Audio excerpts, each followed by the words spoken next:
Hey, this is Claude Vilgrain, and you're listening to the Sheriff Podcast.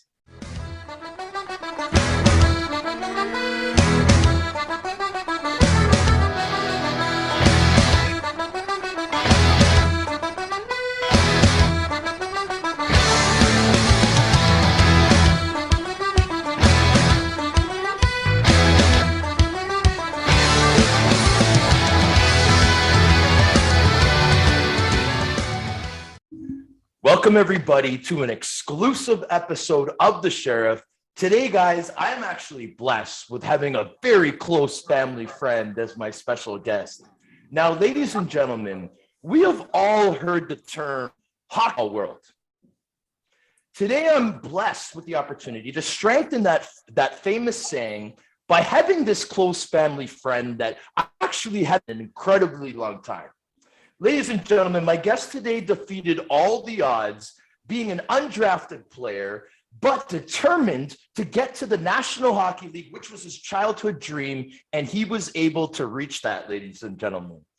My guest today is currently the assistant coach of the Charlotte Islanders of the Quebec Major Junior Hockey League. Ladies and gentlemen, without further ado, Mr. Kevin Henderson, a.k.a. Hendo. How are you doing today, my friend?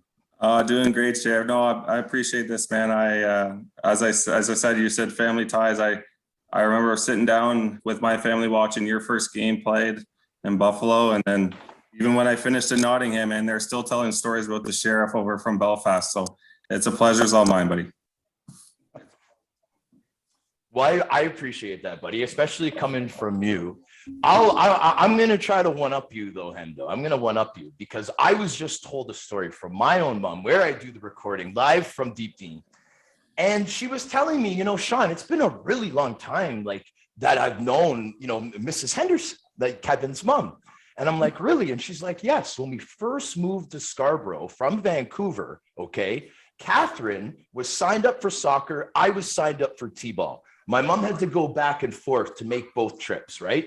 Your mother was the coach of my sister for soccer, and your mother was so helpful, brother, because not only did she look like a super athlete, like my mom just remembers her being so athletic looking, but she was kind, she was gentle, she made my sister feel welcome. My sister ended up becoming a pretty good soccer player, and it all started with your mother, man. And I want to thank you, and I hope your mom listens to this episode because she's got a lot of fans on my side of the family.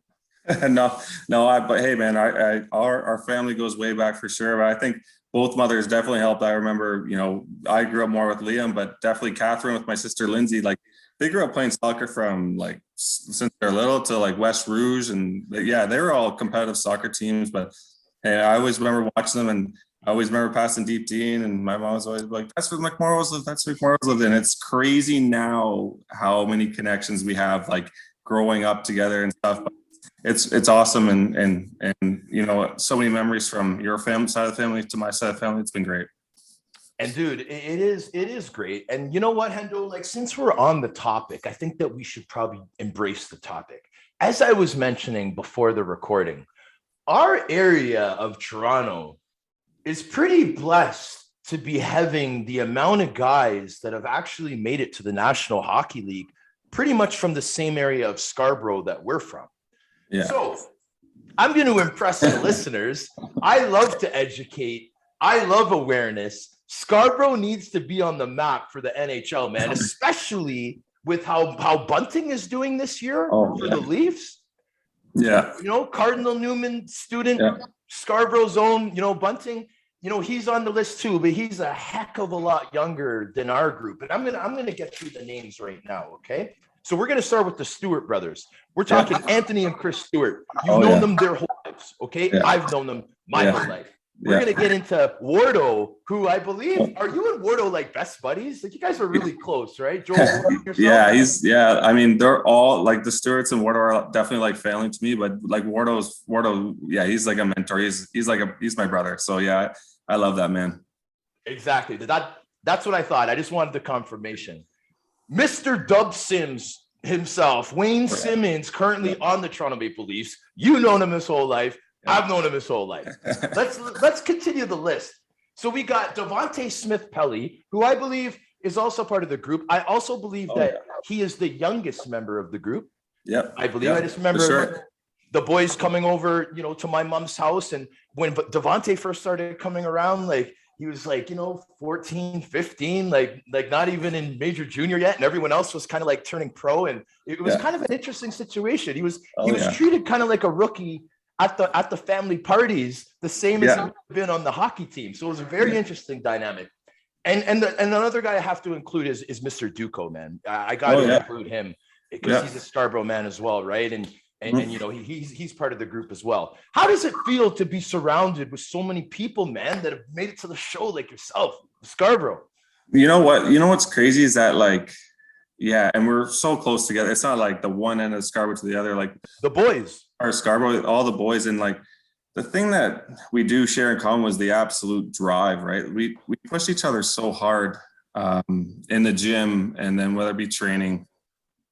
And then we had a lot of fun on the weekends, but I tell you, man, that Monday to Saturday was intense training. Like, you know what I mean? Like, it's almost like if one person was slacking, Chris wouldn't be afraid to be like, what are you doing? Like, pick it up, blah, blah. Like, whether he would have outside coaches to come help the crew, or, I knew someone to come help us, but like in terms of on ice, off ice, it was just the same goal was, for those guys, they made it. They were playing, but they weren't just happy with being just okay. They always wanted to be the best. They would always push each other, and then that was like a guy like me and Duco were like in the American League or whatever, but we always wanted to push each other to get where they were. So it was, we're trying to set like personal best in the gym, and then they see us getting a little bit stronger, and they don't like that. So then they want to lift more weight. So I think it was just a competition, but an amazing friendly competition. But we always had that shared bond where we grew up from the same area.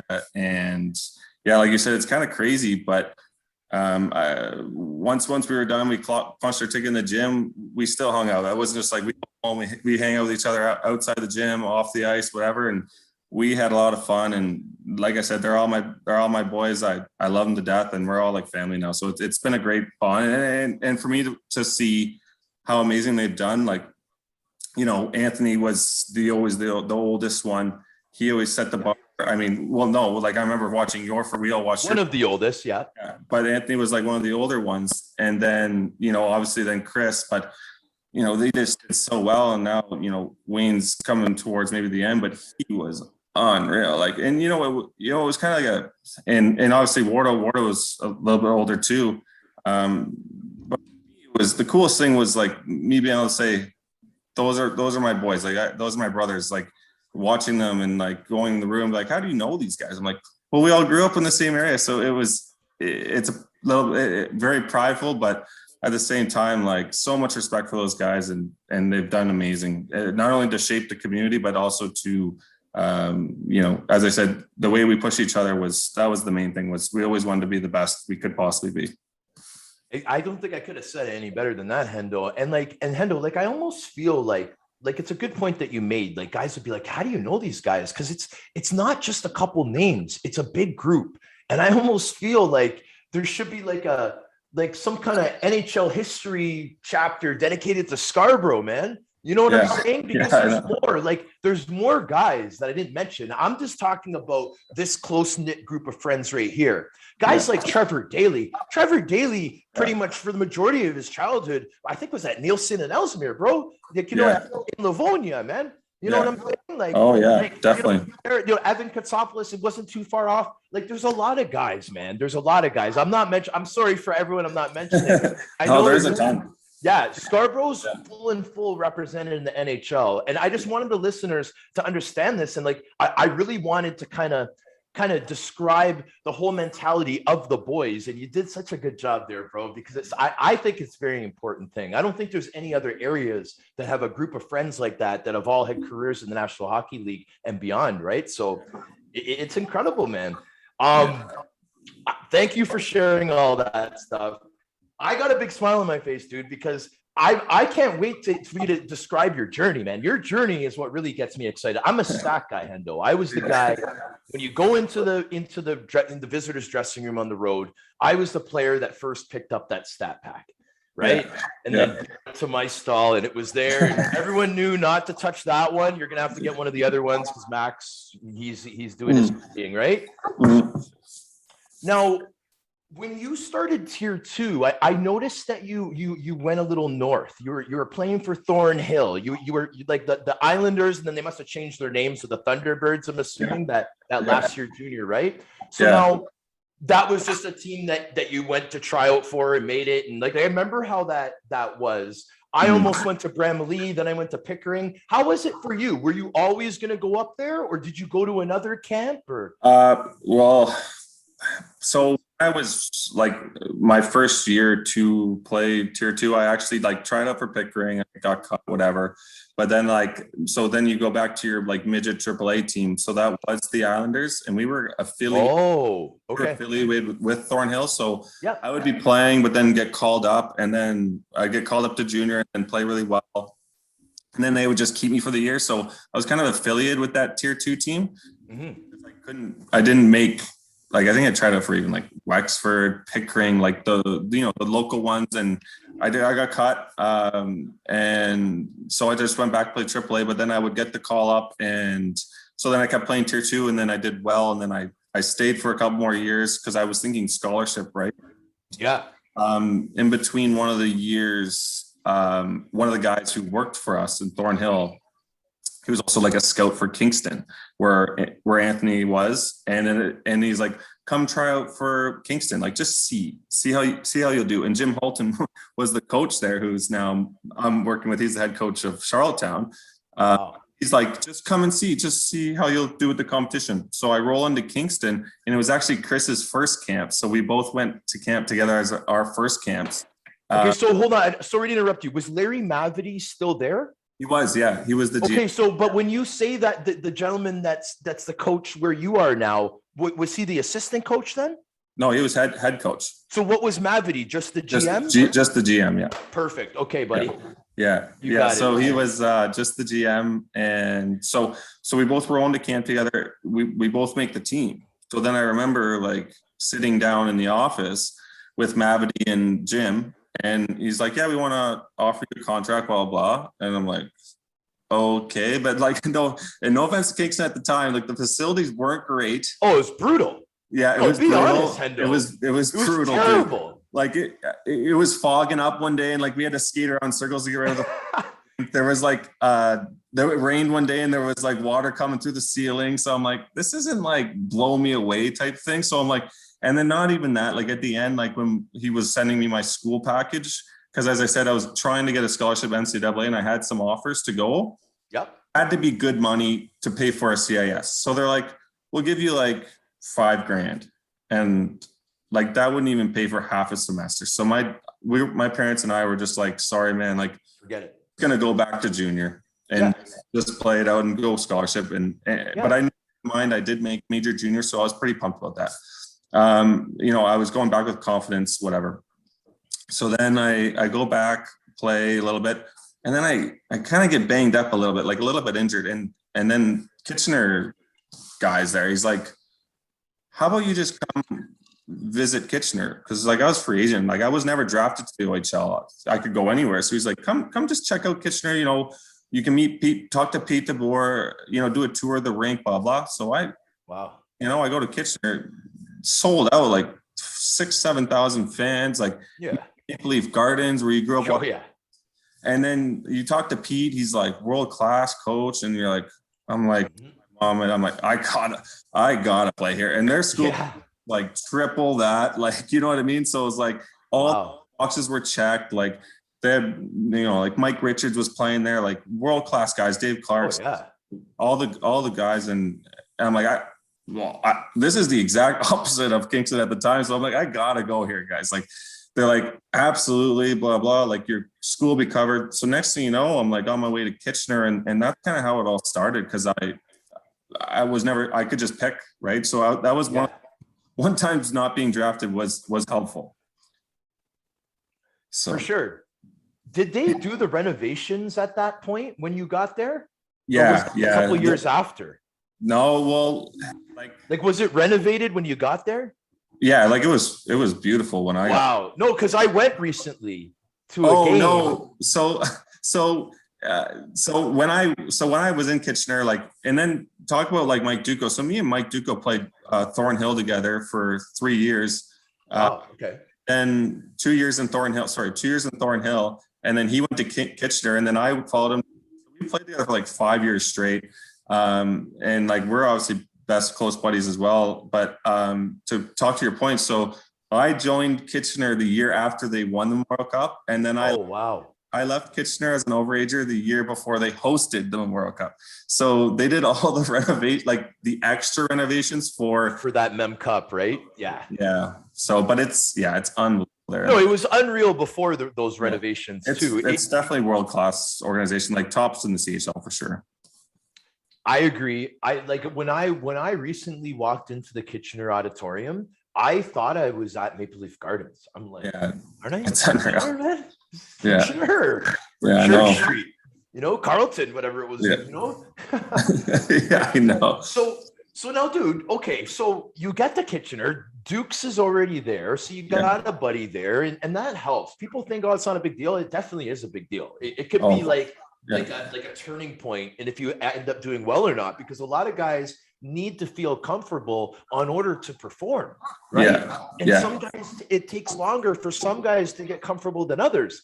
And billets are a big deal when it comes to that. Tell me about your billets, man. Yeah, well, like you're leaving home for like the first time, right? So you want to always feel comfortable. I was with a billet that I didn't love, let's say, but okay, I had those too. Yeah, my last year, I had the opportunity to switch out and move into another billet that, in my opinion, was the best billets in the world, man. Like, I still talk to them to this day, and they were like, I'm not saying they're a huge reason why I went from goals to like 33 goals, but I just felt so comfortable, and they made my last year, my overage year in Kitchener, like everything. Like it was the best living with them for sure. Well, you got a little bit ahead of me, buddy, because you're not getting off that easy, Hendo. Okay. I gotta point out a factor. I'm so glad that you told me that last year you were with those dream billets of yours, right? Because it proves to our point, especially at that age, Hendo. Now think about it. Now that you're an assistant coach, so now that you're a coach watching what these guys do, thinking about what we had to do when we were at that level, because it was different times with the hazing, with the expectations, with not addressing mental health stuff. Like, we had to go through a lot, man. We were living the pro lifestyle, the pro schedule as teenagers, making $50 a week. Oh yeah. If it wasn't taxed. Yeah. Because Sarnia taxed us. I don't know what did, but we got the full 50.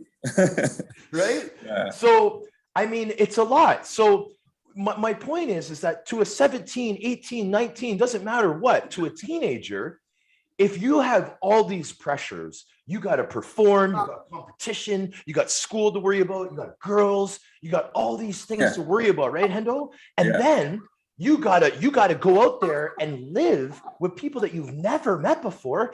And what if you don't get along? What if it's just not a good, not a good connection? Like, that happens. Some guys don't do well just because of that, Hendo, because they don't speak up to switch. So listen, you switched, and I got to tell the listeners, I'm not saying this is all because of it, like how you just said, but listen to this, ladies and gentlemen.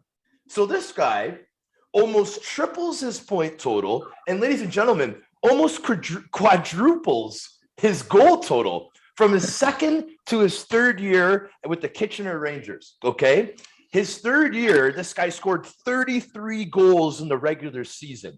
That's numbers that second rounders put up their last year junior, buddy. You know that, especially being a coach now, right? Yeah. So that's really good production, Hendo. Who are these billets, man? Let's talk about these people a bit. They're the super billets, man. But I had to wait my turn. Like Keefe and Clarkson were in there, and then so they had graduated. They graduated. But then our captain Mark Fraser, he's like, I'm leaving my billets. I'm going there. And then Fraser went to New Jersey, so he was gone. So they were finally open. I'm like, I am next in line. I am definitely going in there. So then they are the super billet. Me and Matt Halischuk were in there, and that was the year Matt Halishuk scored that huge goal for Canada World Juniors. Yeah. No, but it was awesome, man. Like, but you know, they were a huge part. But as I said, now I keep in touch with them all the time. And no, as I said, like, you don't ever want to go into a house and kind of, you know, you do have to sit down at the dinner table with them every single night. As a young kid, you want to feel comfortable and feel part of their own. And, you know, it's a little bit of them, you know, they have to, you know, they carry a huge weight in that, but at the same time, you need to feel comfortable, you know, in your surroundings, and, you know, and that helps us, because every single night you're going home, but then you're waking up the next morning, you have to produce at the rink. So it has dynamic. And like, as you said, now that I'm on the coaching side, we do the meetings with the kids. Our first question is, how's school? How's your billets? That's legit. Another means, how's your school going? How's your billets? And, you know, we've seen a couple kids switch, and it's just because, you know, the first meeting, they kind of like, it's okay. But then the second time you meet with them, like, is it okay if I switch? We're like, no problem, because you need to be comfortable. And it's very important. Exactly. It's extremely important. And I'm really glad that you guys do that with your team, because I'm telling you, man, I think teams underestimate that. They don't put enough emphasis on that, on how important that is for a sixth. Just imagine the underagers, man. 16, man. Come on, man. Yeah, you know what I sure. mean? Yeah. You're from Toronto. You're going to Ottawa or Sault Ste. Marie or something, and you know, you don't get good billets. I mean, it's not really giving you a chance, right? So I love pointing that out. I bring it up every time. I don't care. I love it. So, dude, the smiling's continuing, because now I want to hear about how you decided to go to the University of New Brunswick. Like, you're coming off a 33-goal season in Major Junior. Now, as the listeners know, hockey is an extremely political sport, and being undrafted sometimes could be a blessing, but it could also be a curse, because people don't give you the respect. Oh, he's undrafted. Like that matters, man. I just scored 33 goals in Major Junior. Who cares if I was drafted or not? You guys should be happy that I'm not drafted, right? That's a bit now, because we understand. So tell me, the season finished. Tell me the action in the months after that season. Yeah, even after my first year in Kitchener, I went to Minnesota Wilds camp, and Nice. Want to get drafted, didn't, but still went to camp. I went to LA's camp. I went to Chicago Blackhawks camp. Was Fuda there in LA when you went? You know what? I think it was Lombardi was Fuda still. I don't know if he was there yet. I think he might have still been in Owen Sound. Okay, cool. But yeah, so then coming to my last year, you know, I knew I had a big year, but then still like thinking I was going to get signed, but still nothing. Like, and I was still big at that time. I was like 6'2", you know, filled in. You're a big boy, man. Whatever. And then still nothing, but still could go to an NHL camp. So, you know, I went to I picked Pittsburgh. The rookie tournament was hosted at the Odd, and I'm like, really? Back home in Kitchener, rookie tournament, I'll just kill this, go to me, hopefully get a contract. That's what they said. And to be honest, I played terrible. I don't know what it was. I didn't play well. Things just didn't go well for me. And then, but obviously before that, University of Brunswick was one of the top universities in all of Canada. Oh yeah. For hockey. They just won, I think, the year before. Gardner McDougall does an unbelievable job of recruiting. He showed up to my house. It was funny. Really? He came to my house, my parents weren't even home. In Scarborough. Like, hey. In Scarborough. He's like, hey, Hendo, I'm here. Ready to show you the recruiting video. And I'm like, my parents aren't even home from work yet, Gardner. He's like, don't worry, I'll wait. So he just has a seat in my couch, starts showing me videos. And then my parents come back and he's like, you guys want to go for dinner? So we go to the Black Dog, the Black Dog pub at Port Union and 401. Yeah. And then obviously my aunts and uncles catch wind that we're going to the Black Dog pub, and a couple of my buddies were there.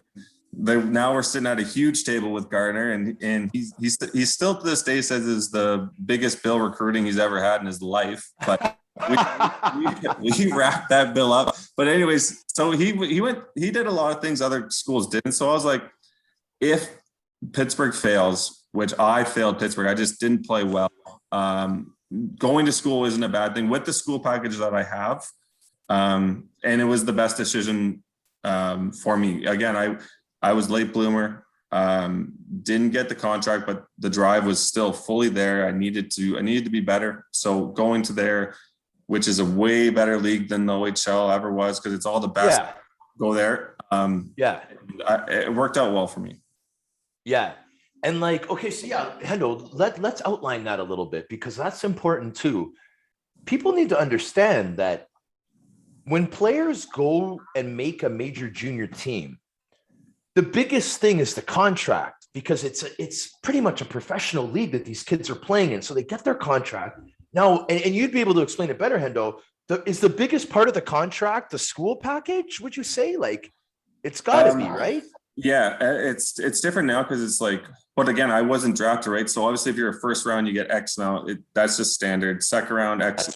That's right. For most part, it's broken down better like that. But for me, the rare free agent, you can kind of negotiate your terms a little bit more. But being now coaching, we pretty much have a set amount. Here's what it is. Again, it can differ from organization to organization. Some have more money than others. Yep. They can say, hey, we can give you a little bit more here, a little bit more there. But now when I played, it wasn't as important. Well, I shouldn't say that. You still had to go to one university class, but now we have kids leaving, like multiple kids that I've coached leaving with 2 years of school under their belt done. So they're done with their major junior league team. To get a full degree, to get their full degree too. So now they're leaving the Charlottetown Islanders with 2 years from University of Prince Edward Island. So then if they do take their school package, they're like, well, I only have to go for 2 years to get my full degree, and then I can move on. Where I was leaving Kitchener, like one university credit, not 1 year, one credit. And so now I'm like, okay, I have to do 4 years of school. I didn't end up doing 4 years of school because I got an NHL contract after my second year. But now kids are doing so much school during their time playing in the CHL that's what they would love to do, is leave 1 or 2 years down under their belt. So they're still thinking pro, but it's a lot shorter. Wow. So Hendo, in general, it's a lot better for the players now, right? Oh yeah, it is a lot as far better. As their futures are concerned. Like, just think about like when we were young. Like, buddy, I went to St. Mike's the first year they had their OHL team. I was in I was in grade 10, right? Yeah. And then a regular rookie's a grade 12, an underager is a grade 11, right? So a bunch of the grade 12 guys, like the rookies, were in some of my classes. Guys like Chris Cava, I don't know if you ever heard that name. Yeah. I remember he was a defenseman for St. Mike's. He was one of those guys where, like, you know what I mean? Like, and Cava would say this himself. Like, I'm not making fun of him by any means. I love the guy, but he's a hockey guy. He's a jock. Hockey was what he wanted to do. He didn't care about school at all. He would come to class and just go to sleep. He didn't care. And so be it. If that's the way people want to be, then that's fine. Everyone has their own goals and aspirations. But that's how it used to be very common, Hendo. Yeah. Our time and earlier, people didn't care about school, dude. Now they're leaving 2 years into university. Yeah. No, it's crazy, man. It's totally different now. Like, and well, now they have like school coordinators that show up to the rink. Like, you have to be like, we practice early, but so we go 10 to 11:30. We have guys showing up to the rink at 12. You have to go upstairs. Like, you have to report. So like, even if we come off a long road trip and we have a day off on Monday, let's say, after playing a long weekend, you still have to come to the rink at 12 no matter what and go to school. So it's like, he's there monitoring you to do your university, because if you have any questions. So it's like, or the kids do online UPI, and if they fail, then they don't get their money for their courses. So it's like they have to maintain a certain average. It's totally different now, and it's great for the individual for sure, because it definitely you get their degree. Yeah, no, dude, because like, and that's so important. I'm really happy to hear that. I know that the listeners that heard that, they're probably like, wow, like, right on, man. That's great. Because it definitely wasn't like that before. And now that we're done playing, Hendo, like, as former players, now we can kind of speak up and say, you know what? these were the kind of the mistakes that we think the different leagues had when we went through them. Let's make it better for the next generation. You know what I'm saying? Like, there's a lot of guys like, man, you were a pretty prominent American Hockey League player. There's a lot of guys that play at that level. They might get a little sniff, a cup of coffee. You know what I mean? And they're playing, they're making good money. They're making good money. You know, they're 32, 33 Hendo, and then they start not getting contract offers and they hurt their knee. Yeah.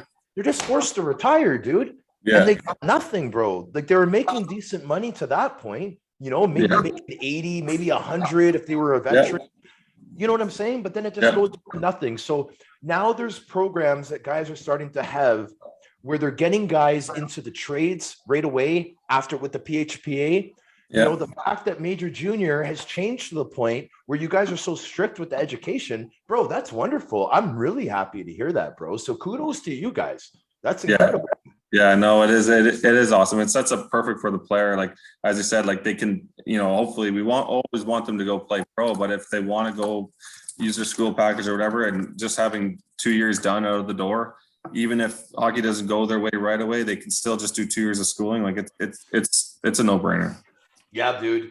So, dude, now you get to New Brunswick, you do decent. Like, a lot of people don't understand when you go to a different league, a different situation, like it's different style of hockey. There's a lot of different components that are involved when you're switching and going to a different level, right? You did well when you got there, but when you really did well was your second year.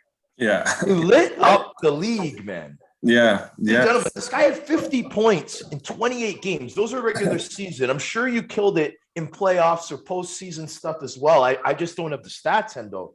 But dude, like 50 points in 28 games for university hockey, that is very, very good, man. Tell me about that year. Yeah, no, it was awesome. So my first year, we had a great team. We lost in the finals, whatever. Second year, that summer off season, again, I was just training. Like, I was like, I got to get out of this league. My goal is to still play in the NHL, obviously. Like, but it's tough to sometimes think of that when you're playing. Like, am I still going to get there? But I'm like, you know, man, I saw guys in the year before, like signing AHL deals. Like, I'm getting out of this league. I'm doing whatever it takes. So then I just went beast mode in the summer. But then during the year, first week, I was still not on the right line. Like, I was still getting buried third, fourth line. I'm like, damn, this is not what happened. Then that week happened, man. Our top line center, I was always playing wing. I played wing the whole time. Kitchener, whatever, I was a winger. And then our number one center blows out his knee, and they're like, we need someone to go play first line center. I'm like, I'll do it. And I just didn't care. I just went up, played first line center, and then I literally, like, just, our line had great chemistry. Yeah, I put up good numbers. It was whatever, first, all that jazz, but we won the national championship. But the thing for me was, it was crazy. So again, so late bloomer, but I just understood the league. I just did well, whatever. But so then we win the championship. I go back to school.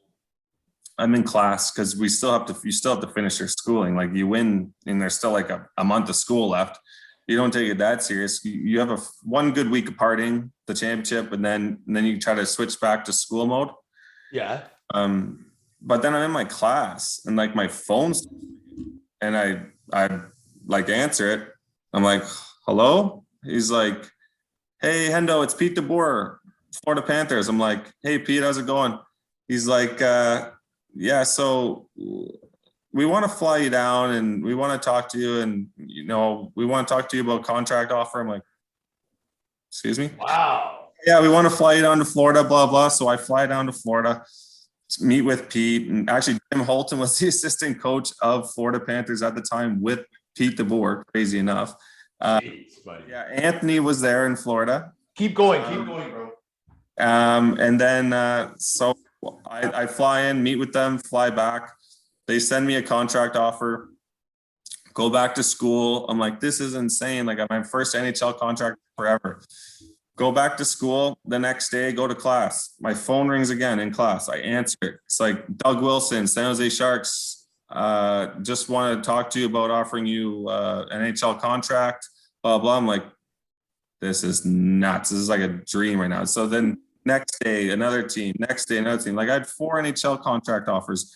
from CIS. And I'm like, this is nuts, bro. So then I'm like, and then what was your agent saying though? Like who was your agent at the time? Is my agent. So my agent at the time was this guy I had in junior. His name was Doug Woods, an older man. But then, like I'm reaching out to Wardle for advice, blah, blah. But this time I've never seen any money before in my life. And this San Jose offered me more. And they were, the President's Trophy and whatever. But the worst mistake I ever made in my life. I did not pick Pete DeBoer and the Florida Panthers. I chose San Jose Sharks, which you never go against your junior coach or, a great mentor of yours. And I did, and it was stupid. It was stupid, but I picked San Jose, and then I started my pro career. Hendo, that was like, while I was fixing my light here, I can't believe that, man. Yeah, it was crazy. No. I'm saying like that's incredible. Like just obviously getting the 50 points caused a lot of attention, right? You made your mark. Yeah. 4 NHL contracts, man. That must have felt so good, bro. Like you earned that. That's so cool, man. Yeah. And it was crazy because like Pete, before the Nationals started, and like I knew I had to have a huge Nationals for us to win, like because I was one of the top guys. And Pete, all I want you to do is finish your checks and take the puck to net. I'm like, Pete, I have to score. Like he's like, I don't give a fuck. He's like, I don't give a fuck if you score 1 goal all tournament. Finish your checks and take the puck to the net. That's pro hockey. I'm like, I can do that. That's easy. I do that anyways. He's like, so after that, it was, and winning helped. Obviously, winning helps everything, but it was great, man. Like it was a dream come true to finally get an NHL contract from, even if it was from CIS, it was a dream. Right on. So see, you had 2 solid seasons, and don't laugh at me, in Worcester. Is that how you say it? You say it. Yeah. Worcester. Right on. So how come you're shaking your head? You didn't like living there? No, it was fine. Like a lot of BU and BC guys. So Boston was only like 45 minutes down the road. So we'd make the trek down to their old campuses, have a good time here and there. Wow. The town was okay. My coach was Roy Summer. He was like, now he's like the all-time winningest American League coach. And I think be one of the most losingest coach. He's coached forever, man. He coached Chichu when he was a rookie for Kentucky, way back in the American League. So he's been in that organization. He's still in that organization. I give a lot of credit to him. He developed a lot of players to go on to San Jose, worked with me a ton after, like helped me on the walls, helped me on the face-off circle, the development team there, Mike Ricci, like all those guys, unbelievable organization, San Jose, unbelievable. It was hard for me transitioning from, again, late bloomer into leagues, not understanding. I knew I wasn't going to be a scorer. I was one of those guys could go in. I knew I was going to be a grinder, knew I had to play hard, energy guy. Top 6 are in American League. You don't just go top 6. I knew I had to change my role, be more physical than I already was. It was hard for me because I wasn't putting up the numbers my first year. Mentally, it was hard. Yeah.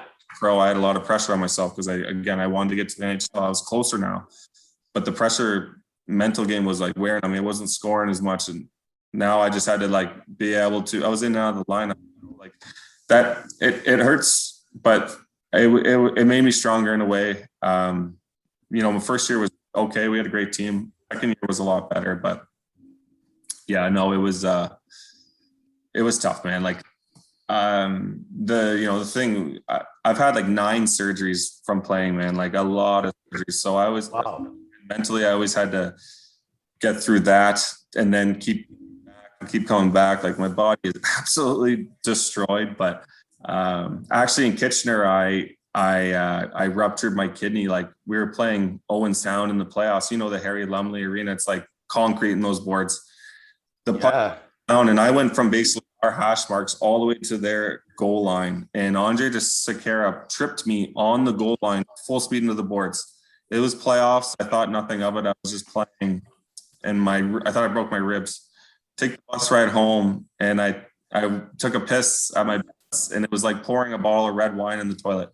I ruptured my kidney so hard. I was in the hospital for 6 days, and they were going to remove my kidney on the 7th day. And that was like my first major injury. I didn't remove my kidney, but that was one, and then I've had 9 pretty major surgeries. So after my first year, I had to get operated my hand and my knee at the same time. So now I'm going to my second year, a little banged up, but again, super drive to keep going. And they didn't qualify me after my second year. So no contract, nothing in the summer, no bites. So now it's like, those dark days where you're searching for contracts, you don't have anything. And now you're questioning yourself again. I don't have this NHL deal.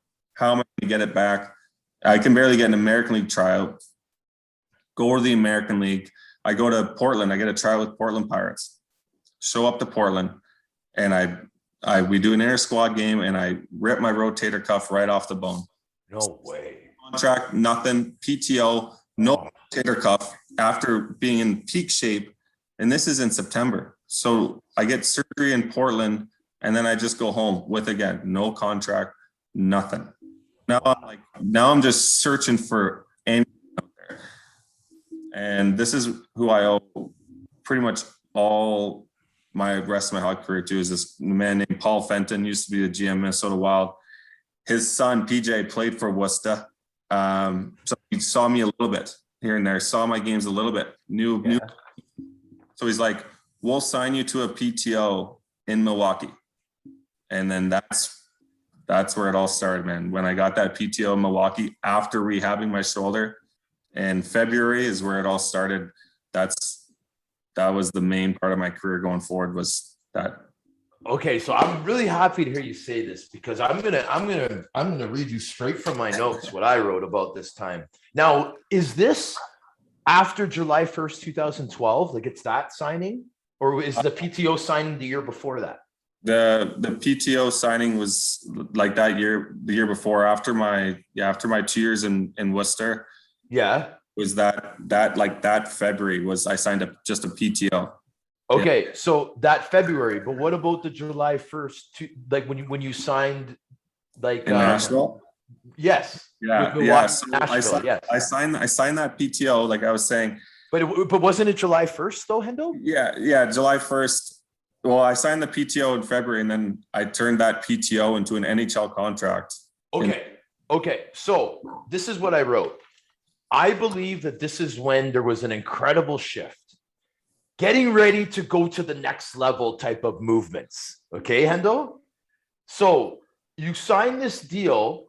Now, as you explained, we have to remind people, because this is the lockout season, correct, Hendo? Yeah. So that year when I signed the deal, it was the lockout year, yeah. Okay. Yes. So now, once you were under contract with Milwaukee and Nashville, what was the first training camp like? Like, so this is the training camp before the year that you got called up, the September. Yeah. What was that camp like? Tell me about that camp. What kind of shape were you in, bro? Because this was the turning point. Yeah, that was my best offseason. That's where I said, when we all pushed each other, we all got we had sprint coaches, we had, everything, whatever. This year, we were all going for our best years possible. Obviously, it was a lockout for those guys, but for me, it was like, this is it, make or break for sure. So, I was, training in the mornings and then being that guy going into the gym at night, whether it be just cardio at night, extra core. Like, I was just like, I have to do whatever it takes to have a big year this year. I finally got that NHL contract back. And dude, it was like everything just came, instant chemistry with the guys, right. I had a good NHL camp, had great reports going back to the American League. And this year now, Dean Evison, who's head coach of Minnesota, he was the coach there, and it just all came together, man. It was insane. Like, things were going for me like I couldn't imagine, until one situation. Again, another regret of mine, but that was a dream year for me, for sure. 100%. I mean, you were almost a 20-goal scorer that season, okay, with Milwaukee. Now, what's really exciting, dude, is I mean, let's talk about because this is the year that you played in the National Hockey League, right? So Yeah. let's talk about how you found out you got called up. I want to hear that. Yeah, it was unreal, man. So it was the just before that, I was scoring, I was playing well, and then we were playing Rockford, and I should have buried this empty net, and I missed. At the Metro Center in Rockford? No, in Milwaukee. In your barn. Okay. Yeah, and I missed, and I was like, and there was rumblings that I was going to get called up, and then I missed this empty net, and then I was. How close were you? It was like I should just buried it backdoor, and then I tried to make a move, and then I made an extra move. It was stupid, but I put this so much pressure on myself, and I was so eager to. They were talking about I was the next to get called up, and I was just like freaking out, and I missed, and I was like, so then I went and I got into a fight, and I hurt my wrist bad. Like this bone shouldn't be here anyway. And then I was like, what did I just do? And then after the game, like the main player development guy goes, we're going to call up this one guy. And then he says to me, that was your call up. I'm like, and I was like, oh no. Like, so they just called up a guy, and I think they almost had no call ups left. And I'm like, I just got into this fight for no reason out of frustration. Now they were pretty much telling me I was going to get called up after the game. They're like, that was your call up. I'm like, no. So now I'm out like a couple weeks. Get all the shots in my hand, whatever it takes to come back. Go to Grand Rapids, score 2 goals. And Paul Fenton was like, your call up was before. We're doing an emergency basis thing. We're calling you up. But I didn't find out that way. The way I found out was our owner of the Milwaukee Admirals was also part owner of the Milwaukee Brewers. So we're in Milwaukee, and they do a team event towards the end of the year every year. Our captain throws out the first pitch of the ball game, whatever. So we have this huge area set up, and we're drinking beers. We're having a good time. And then Dean pulls me aside. He goes, Hendo, you should stop drinking. And I go, why? You know, and now I'm drinking. We're like, I'm all fired up. Never getting called up, but I had a good year. You know, like he's like, Hendo, you should stop drinking. I'm like, why? And then like the whole team kind of knew, and he turns around and goes, because you're getting called up to the NHL. I'm like, and he goes, and you're playing the Chicago Blackhawks in 2 days in the United Center. And I'm like, holy shit. And I'm like, this is the ball game, like just the chills that went over me. I was like, I'm getting them right now. Yeah. I'm like, this is insane. I call my dad right away. And he's like, his favorite team growing up was Chicago Blackhawks, like Bobby Hall. No way, man. Yeah. So it's like in the United Center too. So then it was just like I couldn't sleep, obviously. And the game was in a couple of days, and they were about to, that game we're playing them was to, if they beat us, they won the President's Trophy for the top team in the league. They ended up Stanley Cup there, but yeah, I got called up and played that first game, bro. And then, you know, it was like the national anthem singing, their sold out crowd. Like it was nuts, like absolutely insane. And then like my second shift, I scored, and it was. Yeah, I was gonna ask you. Let's talk about the goal. I was like, "What the hell is going on?" I was just talk about the goal, man. So it was just a greasy goal in the crease. I just jammed her home. Like no way this puck is missing. Just like the Rock missing this game, I'm just jamming this thing home in the net. And yeah, against Corey Crawford, and it was just insane. It was insane. Like I remember like lining up against. After I scored, I lined up against Patrick Kane. I played against him junior, like from talking to him a little bit. He's like, congratulations, Hendo, like first of many. It was only my first one, but it was just like talking to him. And, you know, we lost that game in overtime, but it was insane, dude. Like, you know, all the messages and just the hype of the game. Like it was a moment I'll obviously never forget. It was a season I'll never forget, but after that, it was insane because our team in Milwaukee was gunning for the playoffs. So I played 7 games in 11 days, NHL, AHL. So after that game, the next day, I had to play in Chicago against the Wolves on a Sunday afternoon. The next day, I couldn't even really like soak it all in. I took my bag. My parents packed my bag from the United Center, drove me down to a hotel because I was playing for Milwaukee on that next day at an afternoon 2:00 game. And your parents came to your first yeah, game? they came to the game. Oh man. Oh yeah, no, they were. Oh, that is there. so cool. Like, so then after I go up, I flip my dad the puck. Like he's crying. Oh, I'm man. crying. It was like, he's like, that was the most insane. Yeah. As soon as I told him they were in the car, gone. Oh yeah, man. Like right there. Yeah. And then like I got to play in Joe Louis Arena versus Detroit. Really? Edinburgh and Datsuk, like, and you know, I got to play the home game and then Columbus. So, but it was just so many games but it was surreal, man. It was a dream. And then, and then I got a 2-year contract after that, but that's sick. Now, was Wardo on the team? No, Wardo was not on the team. So he had already moved on. Yeah. Okay. He was in Washington. Okay. At that time. Yeah. Yeah.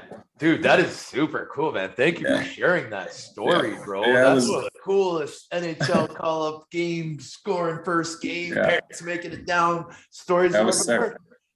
Yeah, it was the best. Yeah, dude, that is so awesome, man. Wow. Dude, I mean, okay, first of all, I told you before the recording, Mr. Henderson, I'm gonna put you on the spot. Would you consider coming back for a part 2 on the Sheriff Podcast? I'm not letting you off the hook yet. We still have a few more minutes, but I know I'm getting really close to that timeline. So yeah, no, I would love to come back. Like I said, it's just like talking to you is so easy. Like we've known each other. I would love to come back, and there's more to talk about for sure. Yeah, 100%. Okay, so listen though, but before we go, there's a couple things I want to pick your brain about. Now I know you had an experience playing overseas. You know, the beautiful thing about that is, I mean, I'm so glad that you got those games, because even if you didn't, your career was very respectable in North America. You did very well, my friend. You defeated the odds, bro, playing pro at that level for that long of a time.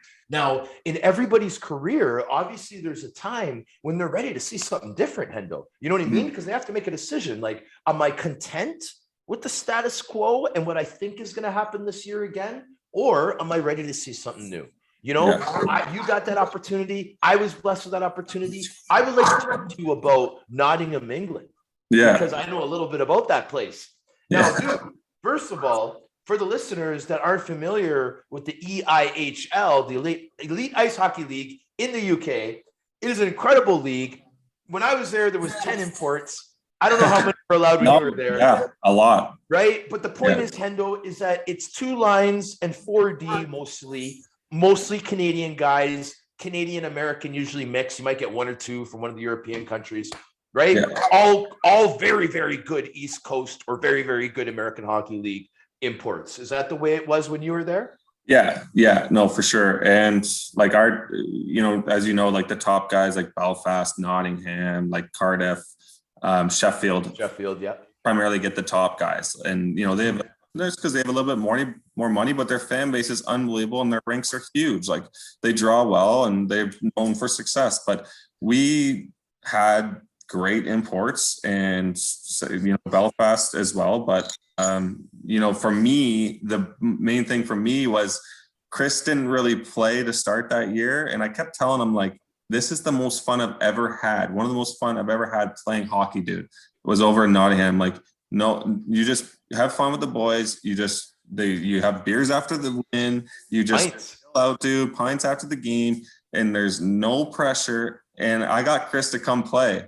Oh, so that was the year that C-Stu went over there. Yeah, I got him to come play with me. I was already there, and I'm like, Chris, you got to come, man. Like, we'll just have a good time together, me and you. Like, the boys back at it. Like, so he came, and it was awesome, man. Like, we had so much fun. And then, like, after that, I was like, now you're not even close to being done, dude. You fucking dominated, and you're going back next year playing Philadelphia. Oh, that was the start of the comeback season by Mr. Yeah. Chris Stewart with the Philadelphia Flyers. Bro, that's massive. awesome, bro. Yeah. That's sick, man.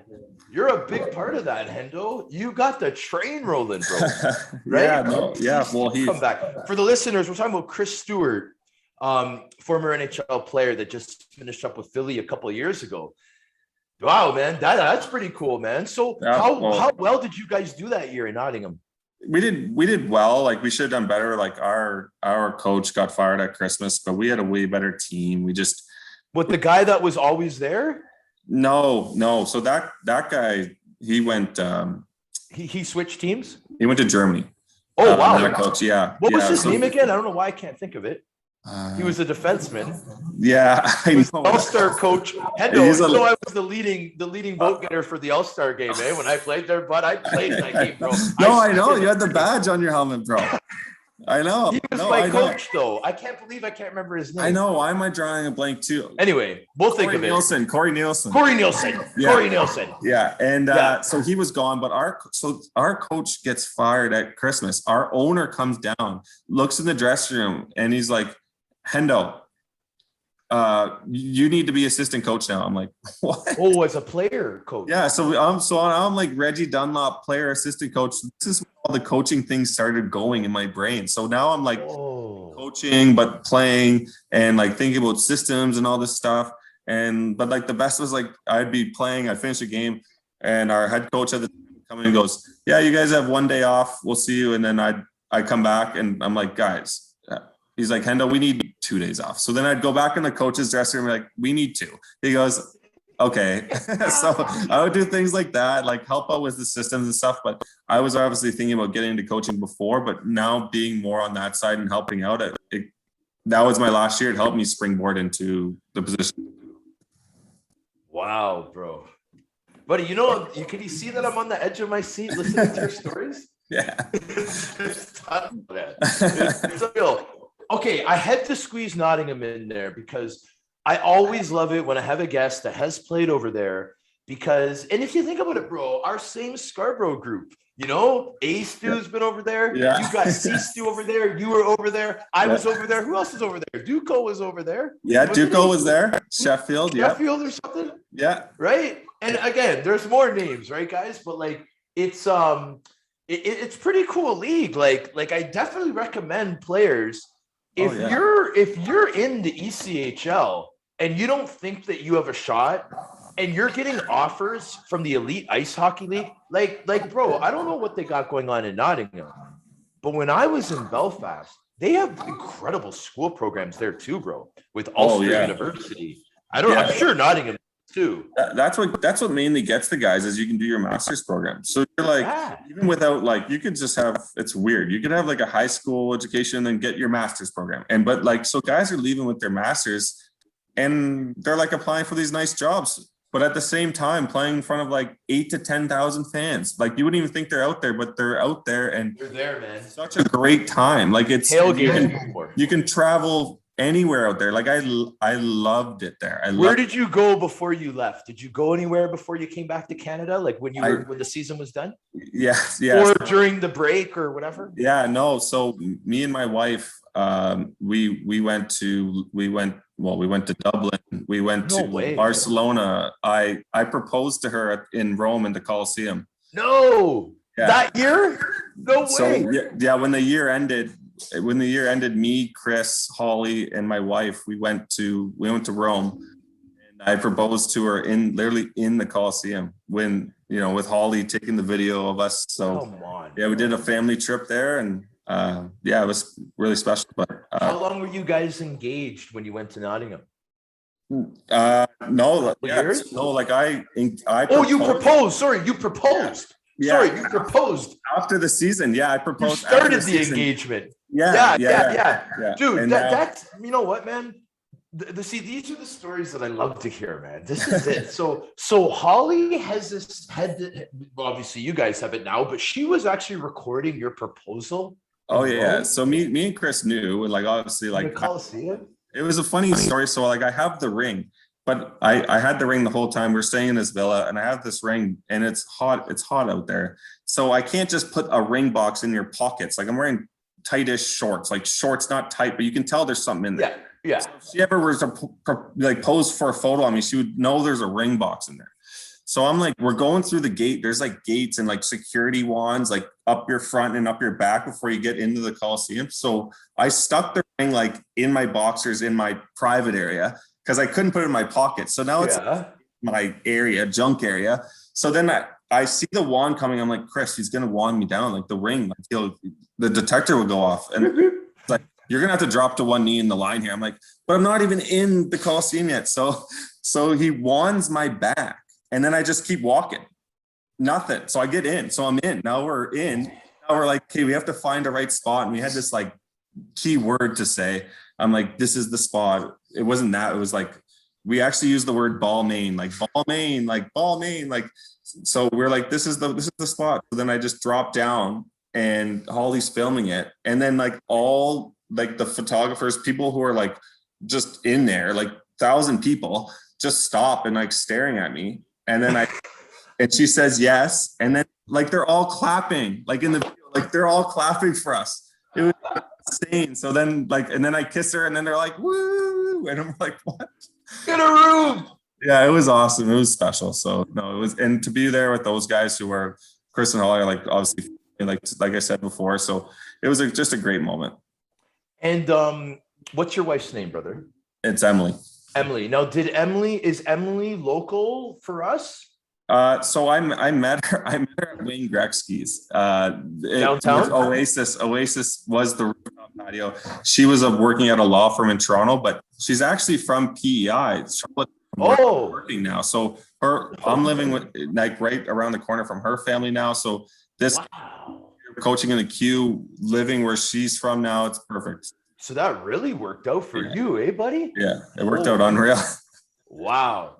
Yeah. Well, I'll tell you what, I would say out of my top 10 things I wanted to get into, I got into about 60 or 70% of it.